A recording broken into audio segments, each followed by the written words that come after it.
दोस्तों, चांद की कक्षा में पहुंचने से लेकर आज तक इसरो का चंद्रयान 3 रोज लगभग नई नई तस्वीरें और वीडियोस भेज रहा है। रूस का लूना 25 जिस दिन क्रैश हुआ था, उस दिन भी इसने खास तस्वीरें इसरो के वैज्ञानिकों को भेजी थी, जिसमें चांद का वो डार्क साइड भी दिख रहा है जिसे धरती से बिल्कुल भी नहीं देखा जा सकता। लेकिन इस वक्त की सबसे बड़ी खबर यह है कि चंद्रयान 3 चांद की सतह पर सफलतापूर्वक लैंड करके अपने अंदर लगे एडवांस कैमराज की मदद से चांद के दक्षिणी ध्रुव की पहली झलक दुनिया के सामने रख दी है और अगले 14 दिनों तक वो बड़े बड़े कमाल करने वाला है। आखिर वो कमाल क्या है और हमारे चंद्रयान 3 ने चांद पर सफल लैंडिंग करने के बाद चांद के डार्क साइड की कौन सी तस्वीरें भेजी, जानने के लिए वीडियो के अंत तक बने रहें। लेकिन वीडियो में आगे जाने से पहले आपसे एक छोटा सा रिक्वेस्ट, इस वीडियो को लाइक करें, अपने दोस्तों के साथ शेयर करें और अगर आपने अभी तक इस चैनल को सब्सक्राइब नहीं किया है तो इस चैनल को भी सब्सक्राइब कर लें। खैर, 14 जुलाई को पृथ्वी से चांद के लिए रवाना हुआ चंद्रयान 3 ने इतिहास तब रचा जब उसने 23 अगस्त की शाम चांद के उस साउथ पोल पर लैंडिंग की जहां आज तक दुनिया का कोई भी देश नहीं पहुंच पाया। चांद का यह हिस्सा आज भी अपने अंदर कई रहस्य छुपाए बैठा है, इसलिए दुनिया भर के वैज्ञानिक इसमें काफ़ी इंटरेस्ट दिखा रहे हैं। इसी बीच इसरो की तरफ से बड़ी गुड न्यूज़ ये आ रही है कि चांद पर लैंडिंग के बाद चंद्रयान 3 के विक्रम लैंडर की कंडीशन बिल्कुल ठीक है और उसने चांद पर रिसर्च करने के लिए अपने प्रज्ञान रोवर की चांद के सतह पर उतार दिया है और अब AI रोबोट अगले 14 दिनों तक चांद के बड़े बड़े खुलासे करने वाला है। वहीं विक्रम लैंडर के एडवांस कैमराज ने अपनी लैंडिंग साइट की ताज़ा तस्वीरें भी भेजी हैं। इन लेटेस्ट फोटोज में आप सूरज की रोशनी को रिफ्लेक्ट करके चमक रही चांद की खूबसूरत सतह को साफ साफ देख सकते हैं। साथ ही ये भी देख सकते हैं कि चांद के सतह इतने उबड़ खाबड़ हैं जिसका ये हाल लंबे समय तक उल्कापिंडों की बारिश की वजह से हुआ है।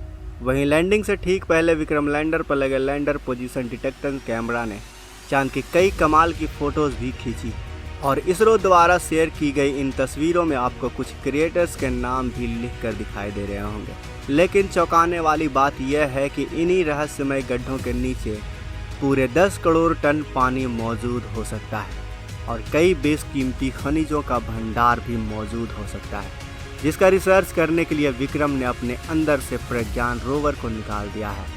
दोस्तों, आपको बता दें कि विक्रम लैंडर पर कोई भी टायर नहीं लगे हुए हैं, यानी लैंडिंग के बाद वो अपनी जगह पर खड़ा होकर चांद पर रिसर्च करेगा, जिससे यह चांद के पतले वातावरण में मौजूद प्लाज्मा पर स्टडी करेगा। दिन और रात में चांद की सतह पर बदलते तापमान पर रिसर्च करेगा और अपने लैंडिंग साइट के आसपास आने वाले भूकंप की स्पीड और तीव्रता की जांच करेगा। सतह के नीचे लेज़र फेंक कर सतह पर मौजूद एलिमेंट्स की स्टडी करेगा, जिसके लिए इसके अंदर 4 पेलोड यानी उपकरण लगाए गए हैं, जबकि चंद्रयान 3 का प्रज्ञान रोवर अपने 6 टायर्स की मदद से चांद के दूर दराज वाले इलाकों की तरफ रवाना हो गया है और चलते चलते इसने इसरो को चांद का डेटा भेजना शुरू कर दिया है। आपको बता दें कि प्रज्ञान रोवर में लेजर इंडक्टेड ब्रेकडाउन स्पेक्ट्रोमीटर और अल्फा पार्टिकल एक्सरे स्पेक्ट्रोमीटर जैसे 2 उपकरण लगे हुए हैं, जो लेजर फेंक कर चांद की सतह के अंदर तक झांकेंगे और सतह के नीचे मौजूद पानी का पता लगाएंगे।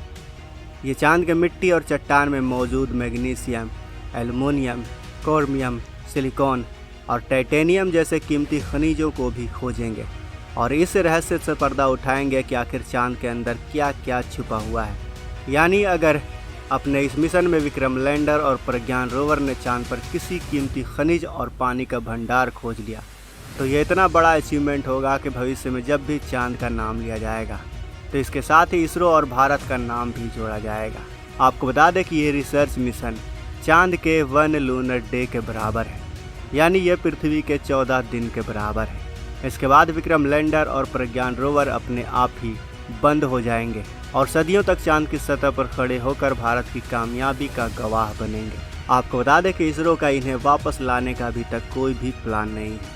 इन्हें सिर्फ दिन के वक्त ही काम करने के लिए डिज़ाइन किया गया है, यानी 14 दिन के बाद जब विक्रम लैंडर की लैंडिंग साइट पर अगले 14 दिन के लिए रात होगी तब इसके सोलर पैनल अपने आप को चार्ज नहीं कर पाएंगे और धीरे धीरे इसके सारे उपकरण बंद हो जाएंगे। हालांकि यहाँ गौर करने वाली बात यह है कि इसरो को इस मिशन का सबसे ज़रूरी टारगेट चांद की सतह पर सॉफ्ट लैंडिंग करना था, जिसमें यह सफल भी हो गया है। लेकिन अब यह सवाल आता है कि चांद पर लैंडिंग करना इतना मुश्किल क्यों है। दरअसल चांद के दक्षिणी ध्रुव पर उतरना यानी आसमान से तारे तोड़ने के बराबर है, क्योंकि चांद के दक्षिणी ध्रुव पर सूरज की रोशनी उतनी नहीं पहुंच पाती जितनी चांद के दूसरे हिस्सों पर पहुंचती है। इसी वजह से चांद के दक्षिणी ध्रुव पर चारों तरफ अंधेरा रहता है। वहीं पृथ्वी से चांद के इस हिस्से की दूरी ज़्यादा होने की वजह से लैंडिंग के दौरान कमांड सेंटर का लैंडर से संपर्क टूटने का भी डर बना रहता है। साथ ही चांद पर ऐसा कोई भी मजबूत वायुमंडल नहीं है जो लैंडिंग के दौरान फ्रिक्शन पैदा करके लैंडर की रफ्तार को कम कर सके। इसी वजह से चांद के इस हिस्से में लैंडिंग करना काफ़ी मुश्किल हो जाता है। ऐसे में किसी भी स्पेसक्राफ्ट को चांद पर लैंड करवाने का एक ही तरीका है जिसे चंद्रयान 3 के लैंडर ने ही अपनाया है, यानी चांद पर भेजे गए 100 मिशन में से सिर्फ 27 मून मिशन ही चांद पर सफल लैंडिंग कर पाते हैं। इसी बात से आप ये अंदाज़ा लगा सकते हैं कि आखिर चांद पर लैंडिंग करना कितना मुश्किल है और ऐसे में इसरो ने यह लैंडिंग करके कितना बड़ा काम किया है। भारत के लिए ये दिन कितना गर्व का दिन है। दोस्तों अगर आपको चंद्रयान 3 मिशन पर गर्व है तो हमें अपने विचार कमेंट बॉक्स में अवश्य बताएं। साथ ही वीडियो अच्छी लगी हो तो वीडियो को लाइक करें, अपने दोस्तों के साथ शेयर करें और अगर आपने अभी तक इस चैनल को सब्सक्राइब नहीं किया है तो इस चैनल को भी सब्सक्राइब कर लें। मिलते हैं अगले वीडियो में।